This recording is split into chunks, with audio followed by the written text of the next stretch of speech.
जी, जनक नंदिनी ज्योतिष में आप सभी का स्वागत है। नया वर्ष आने वाला है। नए वर्ष में भले ही 1 जनवरी से आरंभ मानते हैं, लेकिन सरकारी कार्य कामकाज में 1 अप्रैल से 31 मार्च तक का साल माना जाता है। संयोग ही है कि अगले साल 29 मार्च 2025 को शनि राशि परिवर्तन करेगा, वह मीन राशि में जाएगा।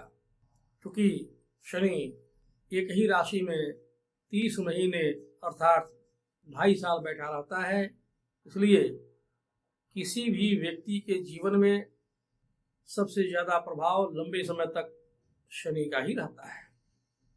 अब किसी का अच्छा हो या बुरा हो, यह जन्म राशि के आधार पर निर्धारित होती है। जन्म समय में चंद्रमा 12 राशियों में जिस राशि पर बैठा हो उसे ही जन्म राशि कहते हैं। जैसे अगर किसी के 1 नंबर यानी पहली राशि में बैठा है तो मेष राशि में बैठा हुआ माना जाएगा। मैं अभी एक एक करके सभी राशियों के बारे में वर्णन करूंगा कि उनका नया साल 30 मार्च से अगले 30 मार्च तक कैसा रहेगा। तो पहली राशि मेष राशि। क्योंकि मेष राशि 1 नंबर हुई तो मीन राशि 12वां नंबर हुआ, अर्थात जिसकी मेष राशि हो रही है उसके ठीक पीछे वाली राशि मीन राशि पड़ती है। शनि उसी में प्रवेश करेगा।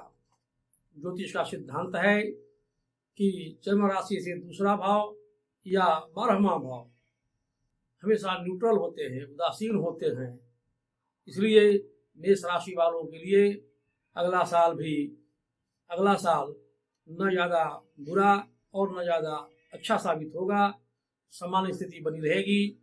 हाँ, उसमें एक महत्वपूर्ण बात यह होगी कि उनके पैसे ज़्यादा खर्च होंगे, चाहे वह निवेश के मामले में हो या अन्य किसी भी मामले में हो। उनके विरोधी इस समय उनका कुछ नहीं बिगाड़ सकते, बल्कि वे अपने विरोधियों पर भारी पड़ेंगे। जो मेष राशि वाले नौकरी या कोई रोजगार के लिए प्रयास कर रहे हों, उनमें भी सफलता मिलेगी, परंतु भाग्य की सहायता उन्हें नहीं मिल सकेगी। यदि वे किसी प्रकार से अन्य व्यक्तियों की सहायता लेना चाह रहे हों या उम्मीद हो कि मुझे अन्य लोगों से सहायता मिल जाएगी, भाग्य साथ देगा, तो ऐसा नहीं होगा। ऐसा क्यों? क्योंकि मीन राशि में बैठा शनि की 10वीं दृष्टि भाग्य भाव पर पड़ रही है, इसलिए उसमें वो वृद्धि नहीं होने देगा। फिर भी कुल मिलाकर मेष राशि वालों के लिए समय अच्छा ही रहेगा। दूसरी राशि पड़ती है वृष राशि। वृष राशि वालों के लिए चंद्रमा वृष राशि में अर्थात 2 नंबर की राशि में बैठा हुआ मिलेगा। वहां से अगर देखेंगे तो शनि एकादश भाव या 11वें भाव में बैठा मिलेगा। 11वें भाव में बैठा ग्रह अथवा उसका स्वामी ग्रह धन के मामले में कभी भी विपरीत परिणाम नहीं देता। यह ज्योतिष का अद्भुत सिद्धांत है। इसलिए यह त्रि-एकादश का संबंध कहा जाता है।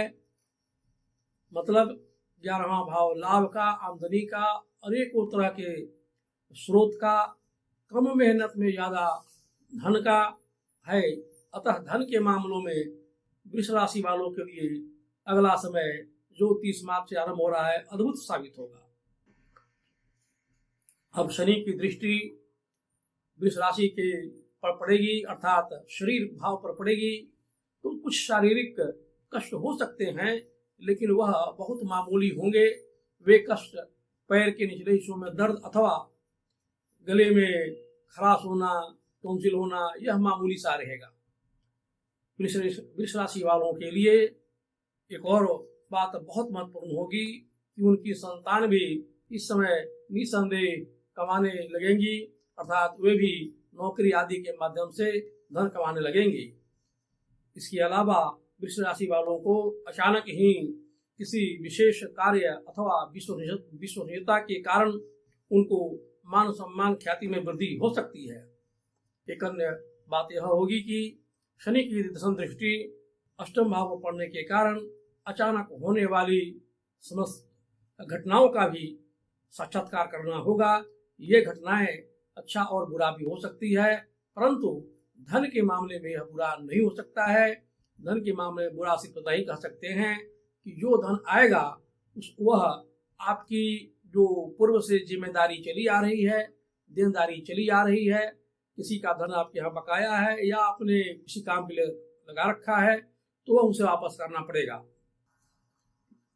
लेकिन वृषभ राशि वालों के लिए अगला एक साल सबसे शानदार साबित होने वाला है। तीसरी राशि मिथुन राशि। जब मिथुन राशि को देखेंगे तो शनि दशम भाव में बैठा मिलेगा। यह केंद्र प्रभाव कहते हैं। पहला, चौथा, सातवां, दसवां भाव एक दूसरे के केंद्र स्थान माने गए हैं। केंद्रीय प्रभाव अच्छा नहीं माना जाता, न तो वह न्यूट्रल रहता है और न लाभ ही कराता है। उल्टा जो परिस्थिति सुखद पहले से चल रही है उसमें हरासी करता है। ऐसा इसलिए कि दसवां भाव पुरुषार्थ का है, प्रयासों का है, उसमें शनि कमी कर देता है। दसम भाव में बैठा हुआ शनि द्वादश भाव को देखता है। द्वादश भाव अनावश्यक खर्च, व्यय, निवेश, बल्कि उससे लाभ नहीं होने देता। शनि की सप्तम दृष्टि सुख भाव पर पड़ती है, इसलिए सुख में भी कमी करता है। जैसे अगर किसी ने मकान बना आरंभ कर दिया है तो अगले एक साल में वह कभी भी संपूर्ण नहीं होने देगा। अगर आपने कोई वाहन उद्योग करने की सोच रखी है या अपार्टमेंट वगैरह बना रहे हैं तो वह भी समय पर नहीं पूरा होने देगा। और दसम दृष्टि सप्तम भाव पर पड़ने के कारण दाम्पत्य जीवन में, व्यवसाय में, एग्रीमेंट में, पार्टनरशिप में भी थोड़ी निराशा की स्थिति रहेगी।